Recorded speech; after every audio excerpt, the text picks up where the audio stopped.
ನಿನಗೆ ಇಷ್ಟೊಂದು ಕಷ್ಟ ಅನ್ಸಿರ ನಾನು ಬಿಟ್ಟು ಹೋಗ್ಬಿಡು. ಬಿಟ್ಟು ಹೋಗ್ಬಿಡು ಸಸಿ. ಅವ್ನ ಅಷ್ಟು ಸುಲಭವಾಗಿ ಹೇಳಕತ್ತೆ ಅನ್ನೋದು ನೀನ್ ಯಾಕಿರೋಕಿ? ಅತ್ತೆ ಇವ್ರ ಜೊತೆ ನನ್ ಮದುವೆ ಆಗೈತಿ. 7 ಜನ್ಮದಾಗನು ಜೊತೆಗಿರ್ತಂತ ಬಂದೀನಿ. ಕಷ್ಟನ ಸುಖನ ಇವ್ರ ಜೊತೆನೆ ಇರ್ತೀನಿ. ಕೇಳ್ಸ್ಕೊಂಡ್ಯಾನ? ನಿನಗೆ ಆಕಿಗಿರೋದು ವ್ಯತ್ಯಾಸ ಇಷ್ಟ ನೋಡು. ಒಬ್ಬ ಗಂಡಸು ಸಣ್ಣ ಸಣ್ಣ ಸಕ್ಕನು ಬಿಟ್ಟೋಗಂತ ಬೆದರಿಕೆ ಆಗ್ತಾನ. ಆದ್ರ ಒಂದ್ ಹೆಣ್ಣು ತನ್ನ ತಾಳಿ ಮೇಲೆ ನಂಬಿಕಿಟ್ಟು ನಿಭಾಯಿಸ್ತಾಳ ಅದನ್ನೆಲ್ಲ. ಯಾಕಂದ್ರ ಅವಳಿಗೆ ಅವ್ರ ತಂದೆ ತಾಯಿ ಕಲಿಸಿರೋದು ಅದನ್ನ. ಅತ್ತಿ ಮನಿನ ನಿನ್ ಮನಿ ಅದನ್ನ ಯಾವತ್ತು ಬಿಟ್ಟು ಬರ್ಬೇಡ ಅಂತ ಹೇಳಿರ್ತಾರ ಅವ್ರು. ಯಾವ ಬೇಸರ ಇತ್ತಾಗ ಬರೀ ಸಸಿ ಪರವಾಗಿ ಮಾತಾಡಕತ್ತಿಯಲ್ಲ. ಹಂಗಾರ ಒಂದ್ ಮಾತು ಹೇಳು, ಹೆಣ್ಣಿಲ್ದ ಬದುಕ್ತೀಯ ನೀನು? ನಿನ್ ಜೀವನ ಪೂರ್ತಿ ಹೆಣ್ಣು ಇರ್ಲೇಬೇಕು.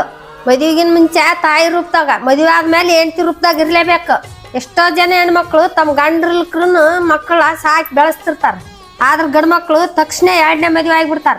ಹೋಗ್ಲಿ ಬಿಡತ್ತೆ ಇವ್ರ ಯಾಕ ಸಿಟ್ನ್ಯಾಗ ಅದಾರ. ಮಗನೇ ಒಂದ್ ಮಾತು ನೆನ್ಪಿಟ್ಗ, ಯವ್ವನ ಹೆಂಗನ ಕಾದಾಗ್ಬಿಡ್ತೈತಿ. ಆದ್ರ ವಯಸ್ಸಾದ್ಮೇಲೆ ನಿನ್ ಹೆಂಡತಿನ ನಿನ್ ಜೊತೆಯಾಗಿ ನಿಲ್ಲೋದು.